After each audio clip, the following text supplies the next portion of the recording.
I'm Paul Perkins with the check of your ag weather. After decreasing winds this afternoon and highs in the upper 20s to the 30s tonight, chilly once again with lows mostly in the teens, but with some lighter winds. A building ridge of high pressure continues the dry forecast and a warming trend. Highs warm mostly into the 40s tomorrow. The low to mid 50s over western Kansas. Our highs Thursday through Easter, topping out around 60 in much of Nebraska, the 60s over southwest Nebraska and northern Kansas. Light rain is possible for Saturday night with a weak cold front. Higher chances of rain or a rain-snow mix arrive for Sunday night through Monday as low pressure moves across northern Kansas. Wintry impacts not likely. Highs cooling slightly to the 50s on Monday.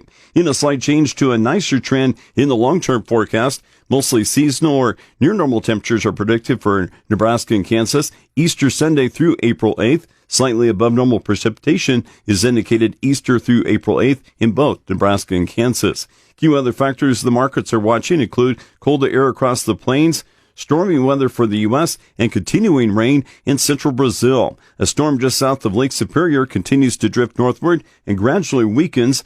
Wind-blown snow lingers today across the upper Great Lakes with improving conditions elsewhere. The trailing cold front remains active with showers and thunderstorms moving into the eastern U.S. The front is slow to clear the Atlantic coast with rain lingering through Thursday and into Friday in New England where a rain-to-snow transition may occur. Cold weather trails the departing storm with midweek freezes expected as far south as the Southern Plains and the Ozarks.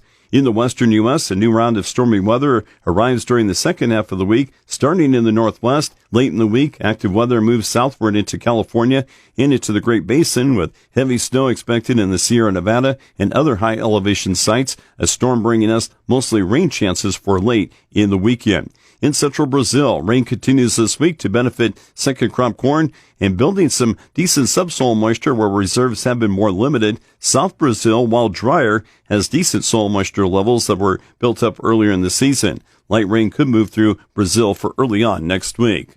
With the check of your ag weather, I'm Paul Perkins.